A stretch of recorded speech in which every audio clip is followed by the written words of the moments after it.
Hi everybody, this is Jack R, Raconter 1, and this is video 5900. It lets me bring you up to date with what's going on.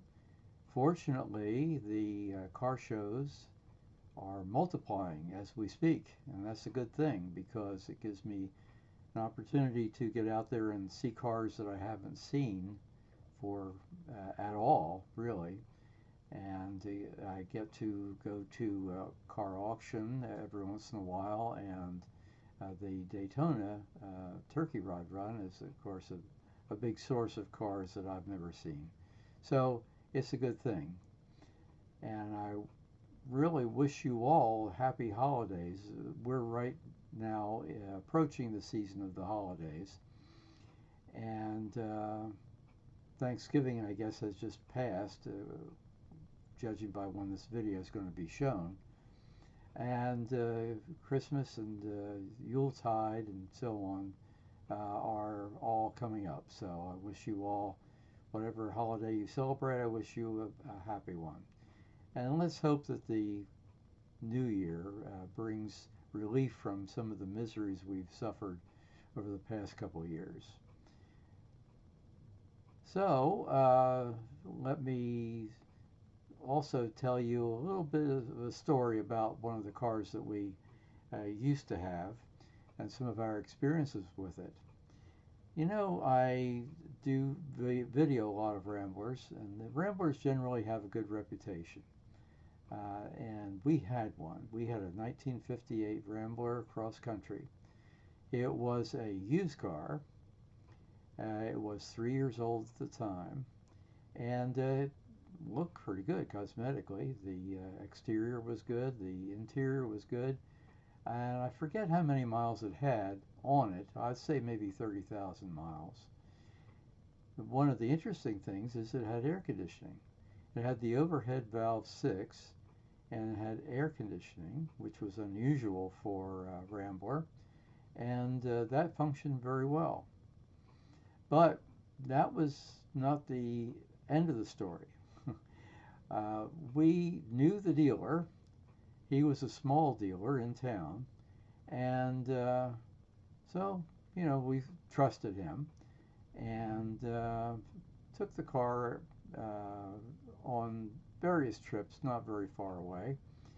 And one day, coming home from a trip, stopped at a gas station, and one of the attendants said, I think there's something wrong with your engine. And I was, let's see, we're talking, I was 20, 21 years old, and I didn't really know much about cars. I knew what they look like, and I appreciated the different kinds of cars, but I didn't know much mechanically.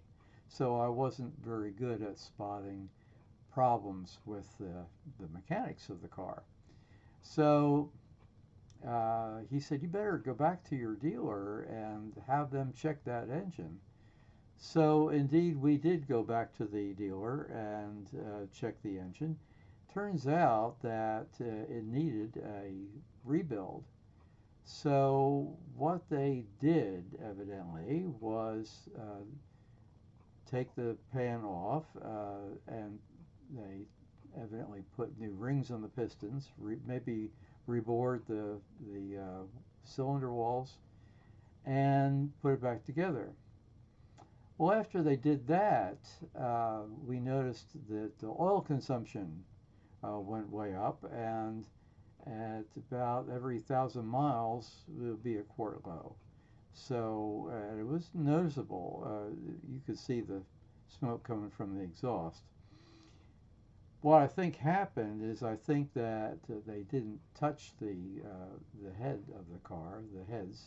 So I think it needed new valve seals, but that evidently was not done. So oil was leaking past the valve seals into the combustion chamber and burning there. So that became kind of a problem, but not that bad. It's carried spare oil, so 1,000 miles wasn't bad. I think it might have gotten even to the point of maybe 500 miles.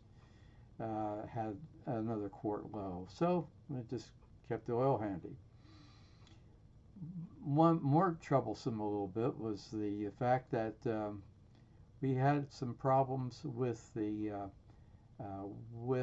some vibration in the drivetrain. Now, I was away at school, and my folks would come down to visit me. I lived down there in the dorms, and once in a while, when they came down, I would drive them someplace maybe to eat in that car, and I noticed that there was a lot of vibration in the steering wheel. I went, wow, what's going on with this? And I told my dad to, get the car checked, see what was going on. Well, next time he came down, it was worse. He had not done that. He had not gotten it checked. Turns out that the when they came down the following time, they didn't get to the destination. School was about 50 miles away from home, so they wound up on the side of the road. The one of the universal joints gave way, and that was the cause of the vibration. So they were towed back home, which was about 30 miles, and you can imagine the bill for that. And being a small dealership, they took it back to where they bought it. Being a small dealership, they had to order the parts. And so it was a week before the owner went down to where they had the parts warehouse and picked them up. Did that once a week. That shows you how that dealership worked. He drove about 50 miles down to the parts depot to get the parts for that week.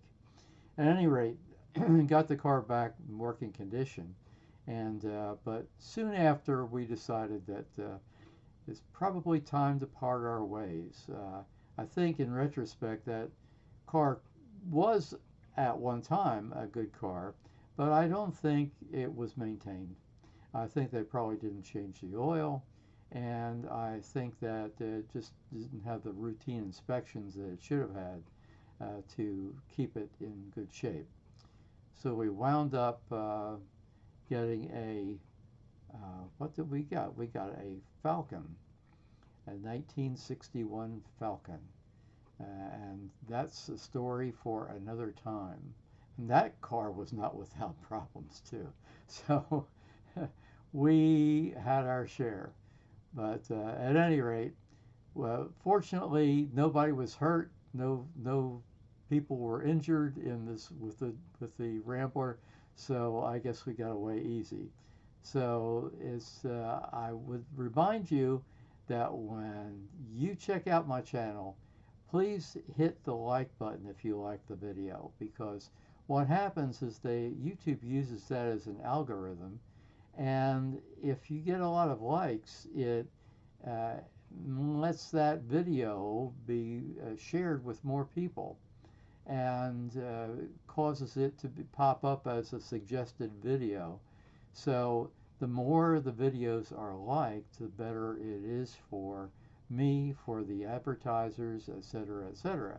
So if you would do that for me, I sure would appreciate that. And also, if you like the channel, subscribe. So take care, and I hope to see you at the 6,000th video. So have a good holiday season, and take care. Bye-bye.